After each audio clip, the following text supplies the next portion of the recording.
Greetings from a very chilly Kansas City. You are listening to and watching the AV Life, and this is AV Renee KC. Hello, everyone. We are here together for the AV Life. My name is Murphy Daly at Written by Murphy on all the socials. I'm an AV veteran, a writer, and I'm happy to have you joining us for the AV Life. James King here, writer for Higher Ed Digital Magazine, the AV and IT column, HEPMA board member. Google me, you'll find me, and you are watching and listening to AV Life. And I'm your host, Tim Van Wert, at T Van Wert, at the AV Life Pod on Twitter or X or whatever you want to call it nowadays. You're coming at you from New Jersey, where I am a great employee of Rutgers University, also a member of HETMA, also a member of higheredav.com, and you are watching and listening to the AV Life. Now, those are some different intros for us today. I know we all feel did them different. I got off the rails there. I had to bring myself back, and that was almost not happening for some reason. So that's funny. I know I don't feel very good, so I know I'm a little off my game today, but I was like, oh, I really got that whole deal all backwards. Yeah. I'm distracted by our guest's necklace. Yeah. Yes. We're being hypnotized. Introduction. Yes, there you go. Yes. The AV Grump is with us today. Or can I call you the AV Grinch for this? No, but you're festive though. So Christmas is my favorite. Ladies and gentlemen, Mr. Harry Meade is with us tonight. Harry, how are you? Hello. We're just gonna jump right into the intros here because I've already been set up for that. Hello. It is very good to be here with you guys this evening. Well, we are glad to have you back. And a first timer to our show, but a very familiar face out there, Mr. Dan Ferrisi. How are you, Dan? I'm doing very well. Thank you so much, Tim, for having me, inviting me on. Looking forward to it. Well, we are very glad to have you. And actually, I didn't give Harry the chance to fully introduce himself, but I am going to give you the chance to introduce yourself just if for some reason at this point, because Dan, you're everywhere. But if for some reason, whoever might be listening to this podcast has not heard of you, please introduce yourself to the listening audience and watching. Sure. So I will preface by saying I'm probably a little bit less everywhere than I used to be, just because with my additional responsibilities, I'm not on socials as much as I would like to be. Sometimes days go by without my checking. So apologies in advance if I don't get back to you quickly. But my name is Dan Ferrisi. I am Group Editor, Commercial and Security with Emerald, overseeing Commercial Integrator and now Security Sales and Integration as well. So I have my foot in the AV industry as well as the security industry. But I think in my heart, especially, having been in the industry for 20 years, I always will count myself among the AV tweeps, and I really value those relationships and I value this community. So it's always going to be security kind of adding on to that grounding, not supplanting it. Well, that's awesome. We're glad, like I said, we're glad to have you here, Dan. And you definitely bring a unique perspective to everything just because of how well entwined you are with everybody. And you know what? Even the security piece, and we say this to the out of home, you're AV adjacent. Yes. You're still there. Like there's still an alignment there. So you're still 100% with us as far as I'm concerned. So I agree. The reason we brought these properties together in print is because we think they're naturally synergistic. We see more and more interaction and kind of just commingling both in the field and just intellectually in terms of the integration trade. So you're exactly right. So I'm thrilled and excited to be one among the AV tweeps, and you're stuck with me one way or the other. No matter how my job role changes, you're stuck with me. Oh no, it's like Hotel California, with the AV tweeps. You can come in, but you may never leave. Yeah. And Harry, I'm just going to swing right back to you real quick. Just introduce yourself for those who, even though you're a multi-time visitor here to the AV Life. So 25 years in the AV industry, mostly engineering, currently a contractor to the federal government. Dum dum dum.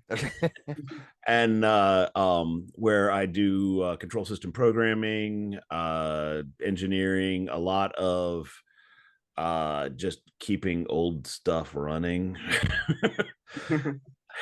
So there's a lot of conference rooms on the particular campus where I'm at that they should have been tech refreshed a while ago, but nobody ever thinks about that. Mm-hmm. All right. Well, like I said, we're glad to have you back as always, Harry. Before we get into the swing of things, and it is, well, you know what? I'm just gonna say it. It's chilly here in New Jersey today because we got to talk about the weather. Okay. Yeah. Renee, what is going on? I saw some video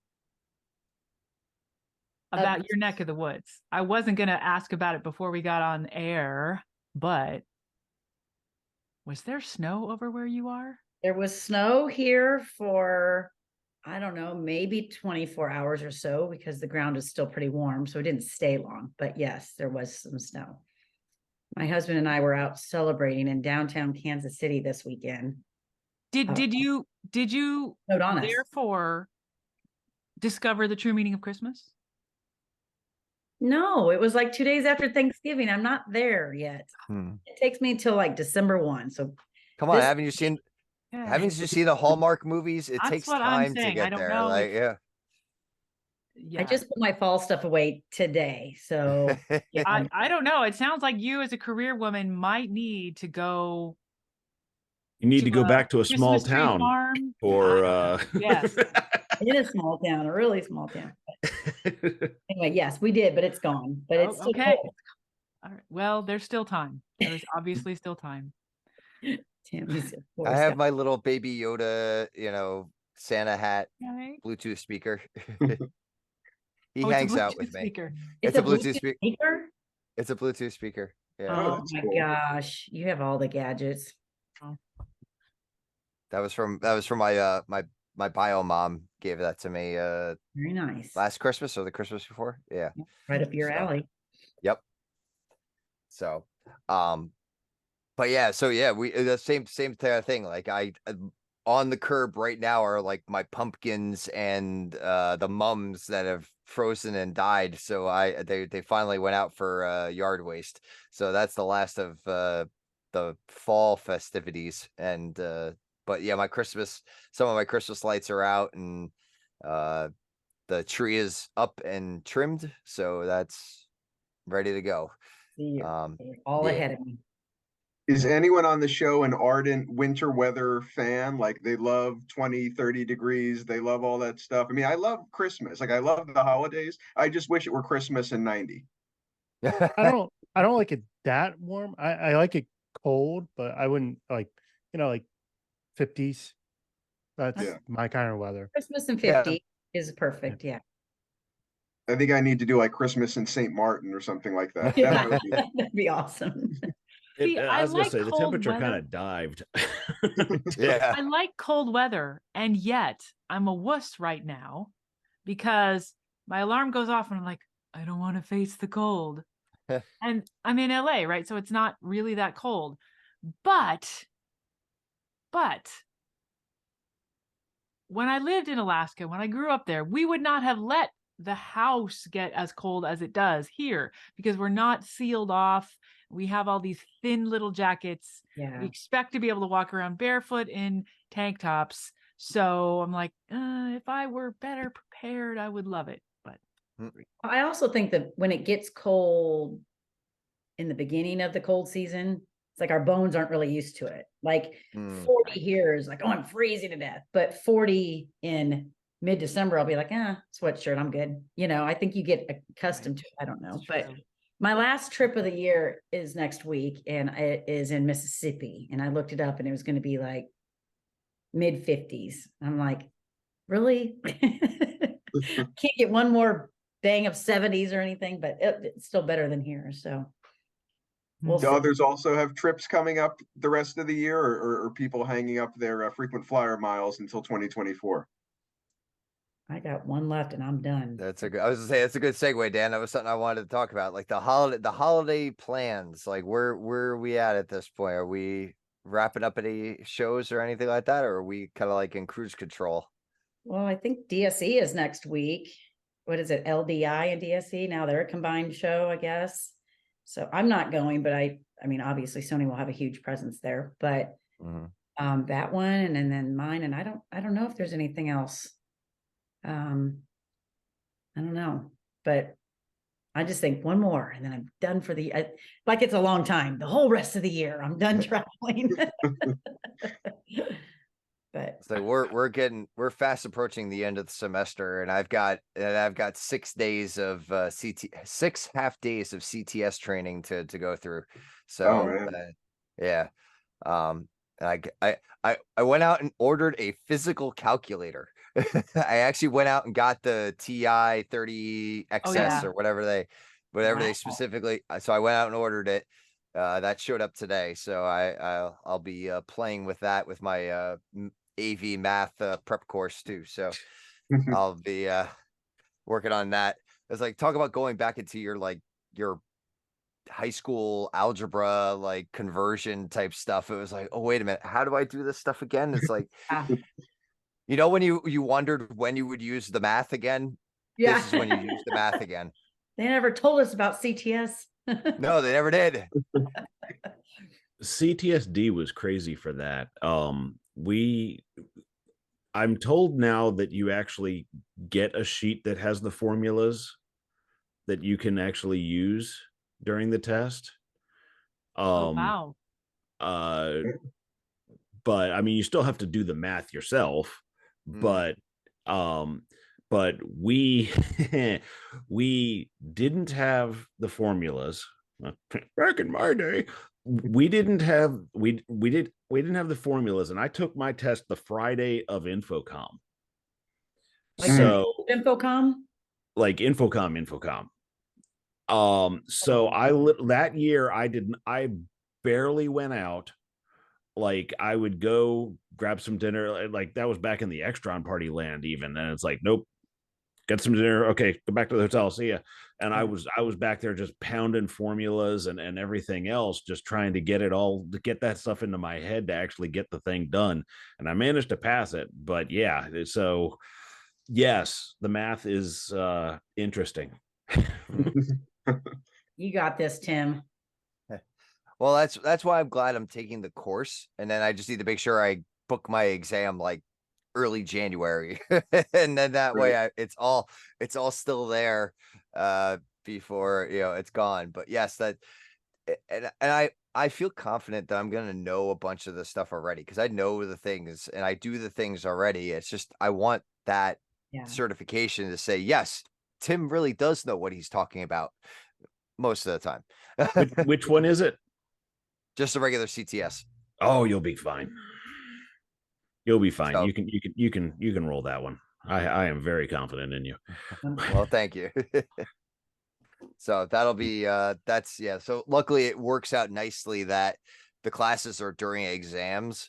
So it's usually a pretty quiet time for us. So me being home or being at work and doing, whatever it might be, it won't be a problem for me to close my door for 4 hours and say, don't bother me. That's awesome. I'm glad you're doing it. Yeah, me too.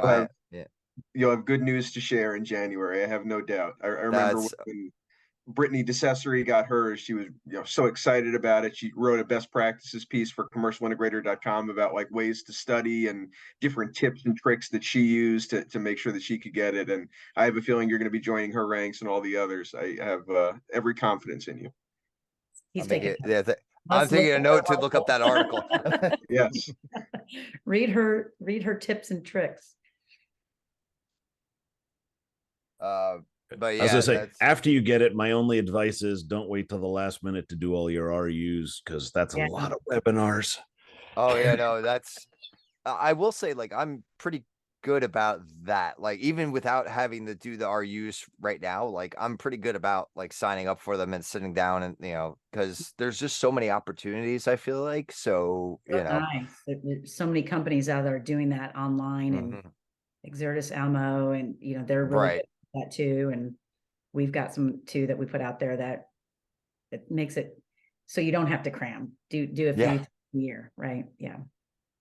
So, but all right, well, all right, Oli, anybody else like what's we cruising through the end of the year? Well, Well, Yeah, we're missing a crew member because she's traveling. that's true.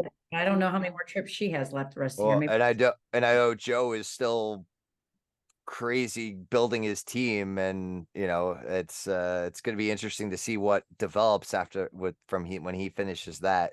yeah, he's So got so much going on out there. Wow. yeah, so and then yeah, if you happen to be out in the Arizona area, we just announced the HETMA Roadshow stop at the University of Arizona. So look for that on the HETMA Twitter, hetma.org. You'll find all the information there. There is a New Jersey one coming up. I don't have a date yet, but just be aware. Oh, make sure you let us know. As soon as I got it, this is the breaking news from the AV Life. As soon as I got it, so. Oh yeah, Ryan tagged me the other day on the January one, and I was like, oh, I might have to fly to Arizona. It's not my territory, but I love the HETMA events. But yeah, Sony will be there. Cool. Right. But all right, well, it looks like we're going to be kind of coasting, and that's good. I'm glad to hear that we're kind of now into that, like, let's relax, let's enjoy the holidays mode. Well, and I don't know if James and you are feeling this, but since right before Thanksgiving, so the last week or so, I'm just getting hammered by higher ed facilities and a few K-12 that have money to spend, and they want product in before break so they can start installing over break.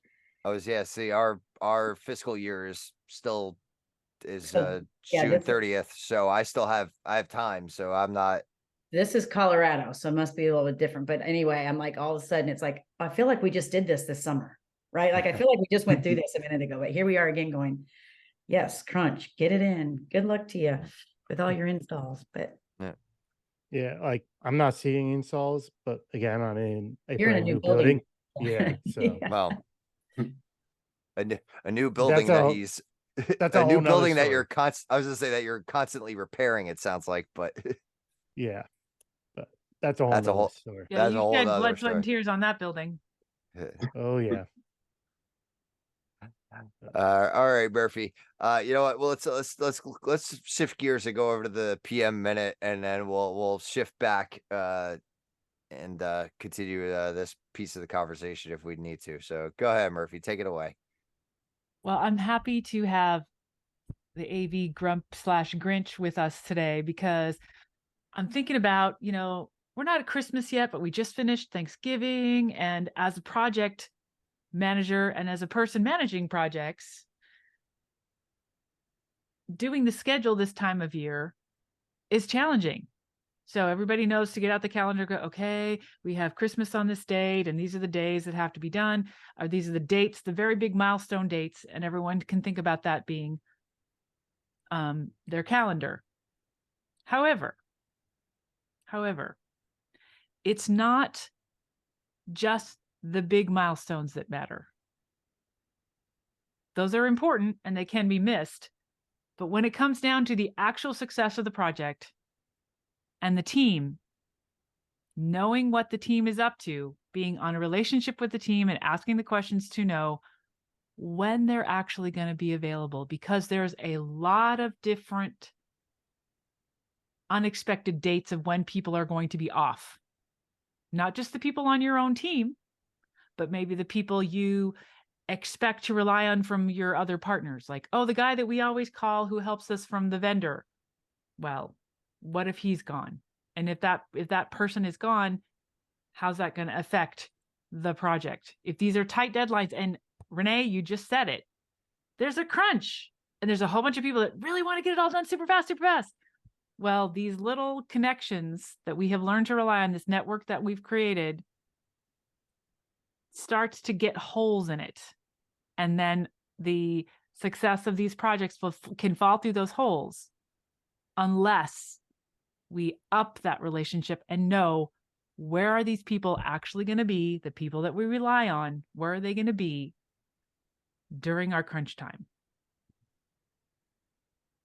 I will say, so I'm prefacing this with that Rutgers has a great relationship with B&H, but it's remembering their schedule and it's a key thing because September, because I mean, for those who may not know, B&H is a Jewish run corporation. So a lot of their closures are based on Jewish holidays. They So observe special things, right? Exactly. And they are very much on point for those things. And that's, I'm born and raised Catholic. So I have to put myself into that space to remember, because they are one of our key ordering, because they're a punch out with our system. So I have to remember, if there's things I need in the beginning of the semester, September is a very busy Jewish month, I have to keep that in mind. And they're very good about publishing their calendar in advance and letting people know, is like, this is when it is. It's always on the website. It's, so and like I said, it's been a great relationship. And this is not, it's nothing on what I'm saying is negative towards them. It's just that, like you said, this is something you have to keep in mind, as dates that are important for the other people as part of the project that you need to be keeping in mind of. So, and that's always, yeah. I was gonna say, yeah, with B&H, yeah, especially this time of year, you have to really double check Friday hours as well, Right? Because they close early because they need to get home for Sabbath. Actually, have you ever been to B&H before? It's like a little candy store. I love it. It's Willy Wonka. There's crap going along the ceiling. There's baskets going along the ceiling. But I just thought it was funny because, like, you go in and like all of the black hats are hung up at the rack by the door, and it's like yeah, lots of Orthodox. Yep. So, and like I said, we have great relationships with them and with our representative and everything. But yeah, it's you're like a kid in the candy store or in Willy Wonka's factory. It's like you look around and it's like there's everything there. Like, and it's really cool too, because like, if you've never been there, but you go on the website and you see on display at 33rd in New York State. It actually is like, and if you look and see, like, there's a lot of things that are on display, it's because there are. So if you wanted to go and see something and actually put your hands on it, you can. And that's, yeah. Well, we're doing a great big B&H plug right now, but that's So we get a sponsor? No.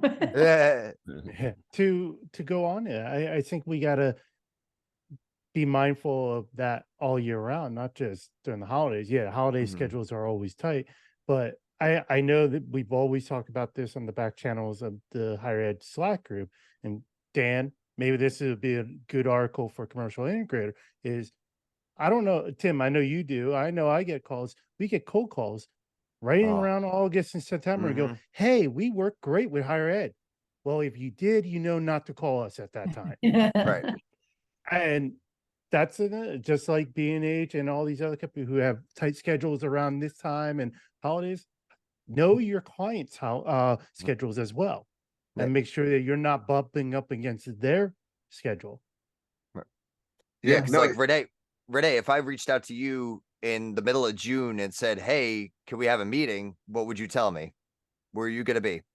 Yeah, I'm probably going to be, I'll meet you after Infocom. After Infocom. Right. Exactly. Yeah. Like, that's the same thing for James and I in higher ed. It's like, that's a no-go. That's a no-go time. So I did notice, I don't know, I say a year, maybe it's been 2 years, that people started putting on their signature notice of upcoming PTO or notice of upcoming vacation. And I always thought, oh, but I didn't pay attention. But now if I don't get a response from somebody, I'm like, maybe I should go back and find an old email. Maybe they had PTO, and I'll be darned, I'll find it sometime. Like, oh, I never thought to do that. I've never done that. Yeah. And Dan, were you saying something before? I'm sorry. I didn't mean to cut you off. Yeah, no worries. I I think it's kind of about consciousness raising, right? Whether it's about religious observance, whether it's about, the intricacies of a particular vertical or, an industry related thing like people being at InfoComm in June.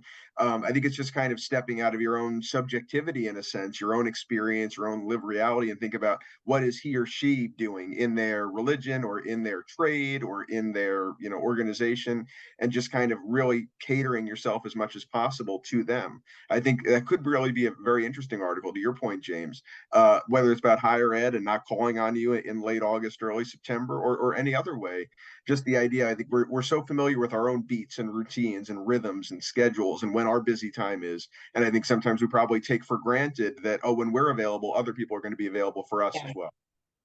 Now, there's a article that I wrote that's being incorporated into my AV project management handbook, going to be ready soon, probably next year, about international projects. And international projects in particular, I don't know their holidays. There are a whole set of holidays that surprised me when I did a whole bunch of projects in a row in Asia. Like, oh, this whole set of time is off the table, not happening. Mm-hmm. And I had to be aware of that when I was working with those international projects. Interestingly, too, even in a culture that's a little bit closer to my own in Europe, they have weird Christmas holidays. Mm-hmm. Just and Easter holidays that just kind of pop up. You're like, what? And they're just like gone. And they don't even think to talk about it because it's so ordinary to them, as ordinary as the Friday after Thanksgiving is for us, or even Thanksgiving, which is not an international holiday. So there's all these things to be aware of that are utterly ordinary in the culture that they're in, but can be a surprise to me across the world. Yeah. Well, I will say I've seen like the folks in like Europe, they're very good about their time off. Like if they're going to be away, they are away. And that they're on holiday. That's it. Like that's end of story. There's nothing else to discuss. So that's should be better about, by the way. Exactly. Yes, we should. Let me tell you, going to Disney and disconnecting was great. Like I spent time with. I know, right? I've literally troubleshot while in line with Midway Mania. I was troubleshooting a room. Harry, I understand what you're saying, and I think it's all about your work environment, because I know where I came from, and I've told this story many times. I troubleshoot from my watch and I don't have cell service on my watch. My phone was on my stroller. I was on a kid's ride at Hershey Park with my son, and I get a message saying, "Hey, we're having a problem in this room." I reply, "I'm off. Talk to blah blah blah." They reply back, "We can't find him, and the event starts in 10 minutes." So I troubleshoot from my watch on a kid's ride at Hershey. You win. Yeah. I was gonna say, not trying to one up. No, definitely not. I was in a hotel in Florida, not for Disney, and purposefully didn't bring my work laptop. So didn't bring any of that stuff, didn't bring anything. And I get a call that the National Operations Center for a large agency is down. They have no video wall. And I'm like, okay.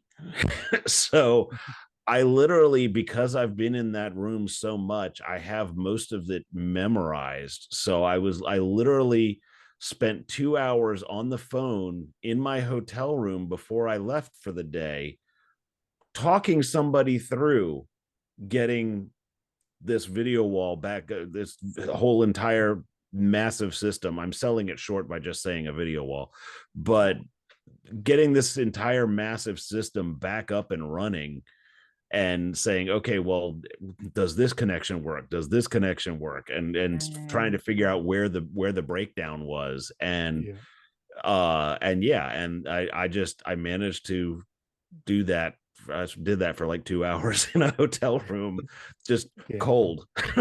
Yeah. So as I was trying to say, like, I think it depends on your team and stuff. Cause like I said, I wasn't trying to one up. Like, yeah, I had that situation where I was back east. Here, like, I remember this Infocom we just passed. I don't know how many higher ed folks I was with who have taken work calls. I didn't take one. It was a shocker. The first time I went away on an event and did not take a work call. Now, I did respond to one work email, and that was a time sensitive one because we just got approved for a new holiday off, and that day would have been a day I was away. So I had to let my team know, hey, you have that day off. But other than that, I didn't have to respond to Have a anything. day off. Yeah. Yep.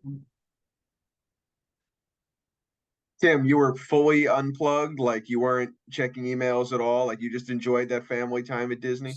So I did not check. So admittedly, at the end of the day, like when we were all winding down and like my son was asleep and stuff like that, I went through and deleted like the junk stuff out of my email. So that way I didn't come home to like 1,000 emails and 70% of them are junk. So, but yeah, I didn't respond. I didn't I left that out of office on, and my team was good. I will say they left me be. My one coworker, Steve, is a very big proponent of that as well. So he very much is supportive of that disconnect, and he's also a big Disney fan too. So Yeah. he wanted me to enjoy, and it's great because I get those weekly phone status updates, like for how much time you actually spent on the Oh, phone. right. And like at the end of the week, they were like, your amount of screen time dropped by like 50%. It's like, whoa. Yeah. Good for you. Really, the only reason I was even on the phone was because there's things at Disney that you have to do on the phone now. So it's Right. like, so that was really it. It was like, just checking reservations and lightning lanes and all that stuff. So, yeah, that was really it. Or giving it to my son so that way he could stay occupied while we're waiting on an hour long line, so. Yeah. I think that's great though. I mean, all of us I know love what we do and we wouldn't do anything else, but I think vacations really are kind of oases, especially when we get really, really busy. We're looking forward to them. I don't think there's anything wrong. Obviously there may be an emergency where something's going to really go bad in 10 minutes and you need to step in, but by and large, I don't think there's anything wrong with taking a week, unplugging and saying, this is time for me. 50 weeks of the year, I'm on call, but 2 weeks of the year are for me. Mm-hmm. And I think having a team member like you had on your out of office, I know that that's when we've got people that are going on vacation. Like if you're going out of the country, like don't log on, just rely on your team members. And there's always a couple of us on and out of office that are there. As long as you trust them to take care of it, that helps so much. Take it off your shoulders that you're leaving people in good hands. Glad you did that. And this is like part of team, what you're supposed to do for your team. If you are the only one who knows how to troubleshoot things, then you're failing the rest of your team who are not learning to actually successfully fill in for you. True. Yeah. I actually scared one of my team members by almost saying that. I remember I was having a meeting with them. I looked at him and go, "What do you need from me to get you to a point where if I'm not here, you could do your job?" And he looked, he's like, "Where are you going? Are you leaving?" I'm like, no, I'm not leaving. It's like, I just need to know. Yeah. Right. Because we're supposed to be developing the rest of our team. It's a very rookie move to be like, I'm going to hoard this knowledge so I will always be the one who is knowledgeable. No, making sure to empower everybody lifts all boats. Yeah, 100%. And that's how I feel with Commercial Integrator, especially having, the publication has a high profile and anyone associated with it has a high profile by virtue of that. But I don't want people, when they think of Commercial Integrator, to only think of me, because if they only think of me, I think that's to the detriment of the brand. It has to be bigger than just me. So that's why I want to amplify people like Amala Reddy, people like Alyssa Borelli, the team I work with, because they're fantastic journalists in their own right. So it's to the detriment of CI if people only think of me. So it's really really on me to, amplify them as much as I can. Mhm, And I know those names. mhm. I know you do, and they're Yep. fantastic. Yep, they are. All Mm. right. And well, and speaking of AV things that have been fantastic as of late, we can we're gonna switch a little bit of gears. So thank you, Murphy, for that. That was great, and we had a much needed conversation that we needed to have. Now, James, I know you're an F1 fan, and you Yeah. also, from what I saw, you had a very good experience with their app. Uh, you were very Yes, impressed with that app. I was impressed. So I'll admit I was, well, as we all do, we kind of, find arounds and get things cheap. And for the longest time, I was still using my mom's cable account to access TV. Um, so that's how I was watching F1 races prior.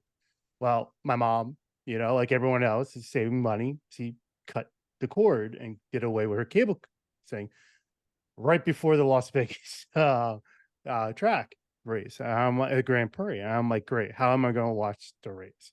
And I've done, when I started cutting the cord, I searched all those sports apps, and this was before I got into F1. But like, I looked at the NFL app, I looked at the Major League Soccer app, and all, and they're always like, oh yeah, pay so much money a month, watch any game you want, unless they're broadcasting your area, then we black it out. I'm like, wait, I'm paying you flat fee a month and you're going to black out games on me? I Hmm. hated that. Hmm. But this F1 app it's called F1 TV, decent price for the year, or you can do monthly. I was able to do 1 month and cancel it because the season's over. And it was, like you said, it was no blackouts. I can actually go back because I still active. I can watch every single race of the season. So they have it all recorded. They have tons of documentaries, tons of interviews that you can go back and watch. And what was one nice feature was I was watching the pre-show channel of it, and as they were talking about the Las Vegas race and all that stuff, and it popped up on the screen, goes live coverage of the race about to start. Click here to switch over. Click it, switch right over. Didn't have to like change out and delay and buffer and all that stuff. It was, like I said, I was impressed with the app. Very cool. And I will say, so I was impressed with how much they use the sphere. And I know we've been talking about this a bit. And I think this is where we're going to kind of probably draw the line on talking about the sphere. But the amount that like I saw, and I started bookmarking the things I saw on Twitter.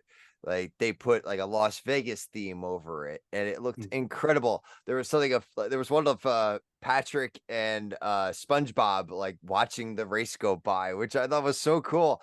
And it's like little things like that, and I think they're starting to get their groove into what really works with the sphere. I mean, that seems to be I don't know if maybe I've just been hyper focused on that lately, but that's I don't know if anyone else has noticed that too. The So spear, the spear was definitely cool for the race, but what was actually nice in the side tangent on the spear is they actually had one of their first true advertisement for a movie, the Troll movie. mm, And what was pretty hilarious about that was because it was one of the first true ads, locals thought the spear was hacked, wondering why the Troll movie trailer was up on the spear. Yeah. Mhm. And then another one is Pizza Hut actually had it where they had a QR code on the spear with a whole advertisement for a free slice of hmm. pizza. Hmm. So they're definitely doing some cool stuff with that spear. But the F1 race, yeah, they had a lot of cool interactive. And I remember when we talked about it, I was saying I wanted to see what they would do during the F1 race with Mhm. it. And as Yeah, I 'cause was, they ran right around it. yep, I ran around it. And as I mentioned off air, I didn't get to read the article, but I know I saw a headline where some of the drivers were actually complaining that the spear was too bright during the race. So that's Hmm. interesting to see what they'll do next season. Interesting. Depending on Yeah. what content was running at that time, I'd imagine. If it was the big eyeball, that's just big white. Yeah. Right. Gotta turn down the nits a little bit on that. You know? Jeez Louise. Well, I This just is like the it was weather, Tim. We're gonna get stuck talking about the spear every Yeah, episode. it was cool because you would see, like, if there was a caution, it would go yellow, and they had this big caution animation that was going on it. So I mean, like, everybody knew that they were in a caution at that point. So yeah, it was very cool to watch. And I was just it's the AV in me. I'm sitting there looking at not just the sphere, because I mean the sphere is like, it's a big display. I mean, it's cool, it's big, it does all kinds of things that are cool and big and round, but but I was looking at more the nitty gritty, and like even down to like all of the truss work along the actual track route, the street track route, with all of the lighting and everything else that had to be put up. And because I mean the entire thing was lit, so so they had lighting for the whole thing. Now I don't know if, with as cold as it was, whether they need to run it quite that late at night. So there was a lot of talk about that. But first off, before I go into that, I want to agree with Harry, and that's actually why I got sucked into F1 racing. It was the tech person in me, and the technology that they have in those cars are just amazing. I'm not a car person. I could not work on my car at all. If anyone knows, I'm always complaining about my car. But the technology they have in the car, I remember years ago, I was flipping through the channels and I came across the F1 race, and I stopped to watch it for a little bit. And I was hearing the team radio talk, and the radio came across, and like the announcer was like, "Oh, this guy's out of the race. Their car's damaged." But then over the team radio to his teammate, the engineers go, "You have the same problem. Keep your car under this many RPMs." They knew what it was, what was the solution, and how to prevent it from happening, just because all the sensors and the technology in those cars. I'm like, okay, I'm hooked. Like this, the amount of screens that are on that pit wall and in the engineering rooms and all that stuff is crazy. But yeah, the whole temperature and the lateness, a lot of people was complaining about, wondering why. This was actually the latest F1 race this year, and actually I think ever. And a lot of people were like, "Oh, they did it for the European market." No, they didn't. The Europe, because during the European market, it was still early in the morning, or not a good time for the European market. What they claim, I don't know how true this is, but what they claim is they were trying to be cautious and mindful of the locals, because you have to shut down the road. You have to clean the road and have it basically like almost debris free before you start the race. So that they shut down the roads at 5 o'clock, with the race being at 10. So that gave them 5 hours to go through and clear the track and get the barriers, make sure everything's in the way and everything's set. So that's what I really think it was they were trying to please the locals. I still think 5 o'clock was a bad time, because 5 o'clock's a rush hour. But so I think that's what they needed, was that window to make sure it was set. Now the temperature, F1 races in the cold. They race in the rain. They know what they're doing. I don't think the temperature played any mindful. Everyone's like, "Oh, they're complaining about it's too cold." No, they're not complaining. Yes, as Tim said, you do gotta watch for potholes. Well, that's what that totally like blew me away that night. Like I was like, that was the first night of practices too, and they the Ferrari hit it and like damaged the undercarriage and everything like that. Yeah, it And wasn't a pothole. It was a water valve cover that came loose. So a okay, metal water sorry. valve cover. No, Well, and what it looked okay. like was, it wasn't like they welded all the covers. Yes. It broke the pipe below. Yeah. And like, so it was not just the lid, it was a chunk of pipe like this thick, this tall, Okay. Yeah. that came up and just destroyed his bottom. Oh my Oh, God. it did. Yeah, I never saw anything that I just it- saw like the aftermath. Like I didn't see it actually happen. So Yeah, I was gonna say, I saw a couple of pictures of it, and yeah, it was like the flared end of a pipe that broke Huh. and broke off, and then almost ended up in the cockpit. Yeah. So, Ugh. and then Oh. I know a lot of people were talking about the hump on that one curve that Landon Norris, his crash. They were tailing it to that, and then people were complaining, oh, the roads were bad because they had this hump. He crashed. Well, the last race, the one right after just last weekend, I'm trying to think where it was at. They Abu had the Dhabi. same issue. Yeah, Abu Dhabi. Same issue. There's a bump in the road that actually caused who to crash. I'm trying to think. It was George Russell? It might have been Russell or somebody else. They hit that bump and crash out of that race too. So it's every track. And the Abu Dhabi track, that was built to be an F1 track. That they built an island for the F1 track. That's it. And they still have problems with it. One of the things about the cars, which is very interesting to me, and it kind of trades over into what I was actually in Florida in the hotel room for, because I was looking at drag racing down there. And these drag cars, even basically they're semi-pro. They're not, it's not like the ones that go out for NHRA with the that are on Fox and everything. These are guys, like the competition that I was looking at was a drag and drive competition where you have to take your car and you get a run, and then you have to drive to the next track and do another run the next day. But these cars, I actually got into it by watching YouTubers, and now I'm friends with a few of them. But these cars are so teched out with sensors and everything else. So, like, James, you on the programming side, you would geek out on this just as badly as I was, because I was sitting there and I talked to the one guy for like 30 minutes about just all the different things. He's got 3 or 4 buttons on his steering wheel, and they all have like 4 different functions depending upon what the car's actually doing at the time. Like if they're driving down the road, the one of them's the horn. But if they're spooling up at the line, it's the thing that allows them to stay in place while the turbos are spinning up, and then allows them to inch forward a little bit to get into exactly where they need to be on the line. I mean, down to they have G-force meters, they have shock meters that show how far the shocks are traveling.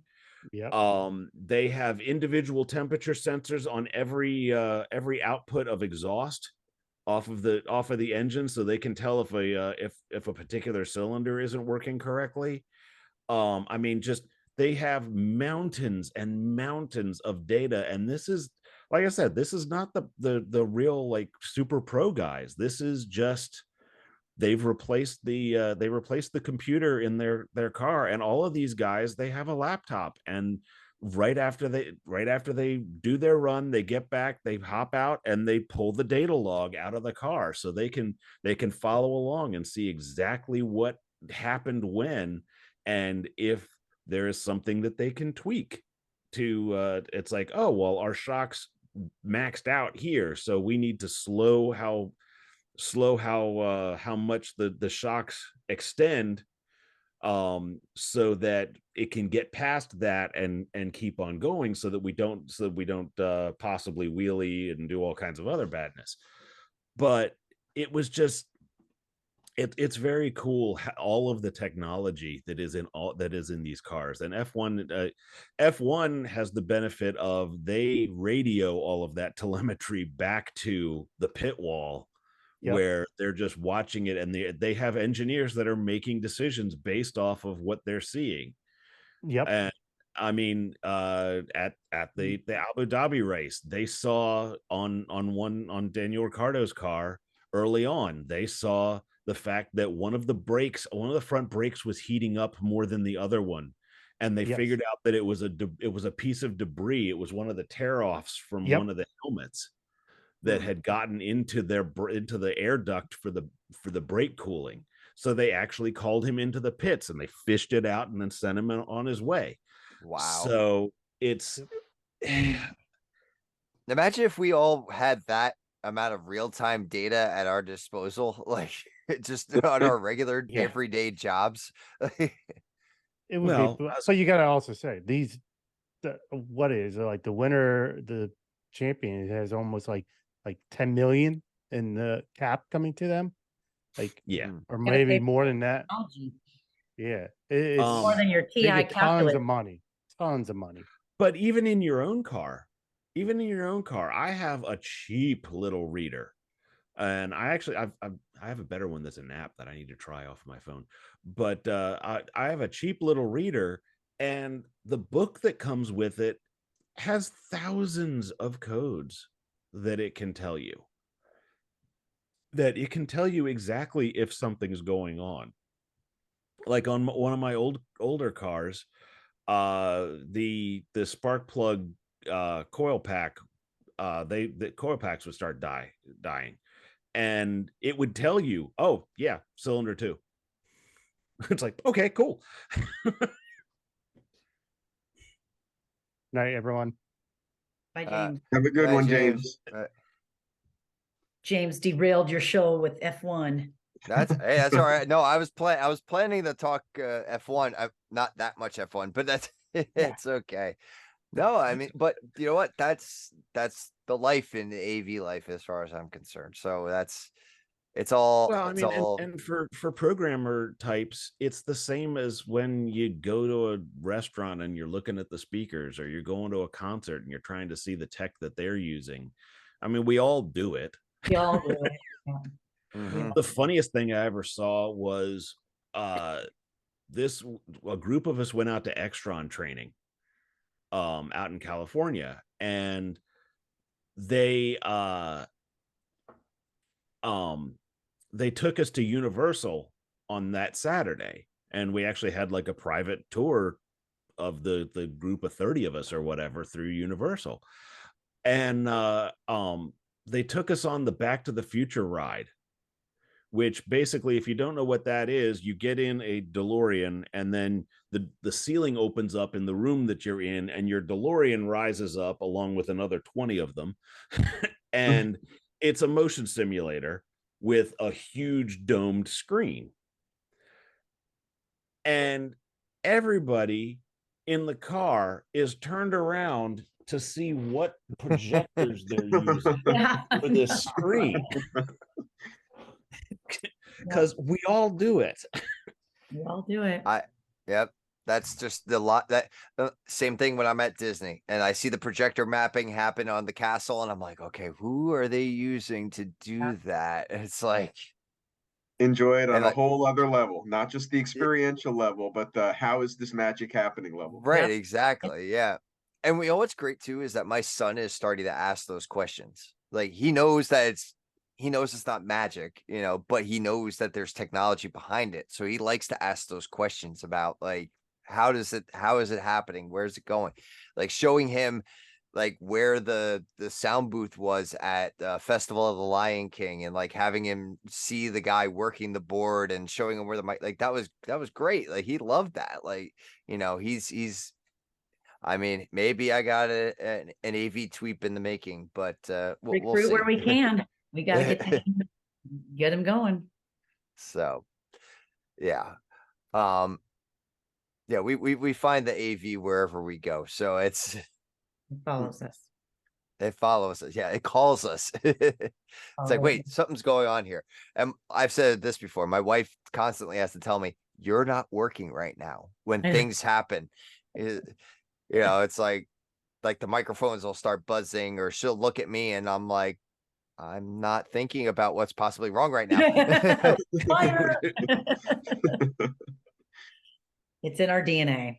Yeah, it is. So That's a good problem to have. we bleed A and V. So There's worse things to be hopelessly addicted to. Hopelessly addicted to AV, that's not a bad. Oh, now see, now my musical brain won't let hopelessly devoted to you come out of my brain. But all right, that's for after the podcast. So, all right. Well, we're gonna wrap things up. I know James just bugged out, but that's it's bedtime stuff, and we're all getting to that point now. So, I'm gonna quick thanks, Harry. Thank you for joining back here again with us tonight. Pleasure as always. And Dan, I'm glad you came out for your first AV Life experience, and hope you enjoyed yourself tonight. I very much did. Anytime I get to interact with the AV Tweeps community, interact with great folks like you, it's always a pleasure and a treat. I'd be happy to come back anytime, but I appreciate the invitation. I don't take it for granted. Thank you. Well, we're glad you came, and yes, you will get an invite back again, Dan. So When you least expect it. Yeah. And I'm going to need to dramatically increase my automotive knowledge because a lot of that was. I know what brakes are. You and me both, Dan. Well, to be fair, we do talk about all kinds of anything because the AV Life includes it all. Yep, that is very true, Murphy. So, all right. Well, thanks for listening to all of our listening audience or watching audience out there. Thank you, Murphy. Thank you, Renee. Thank you, James, even though he already left. And as I always say, until our next adventure.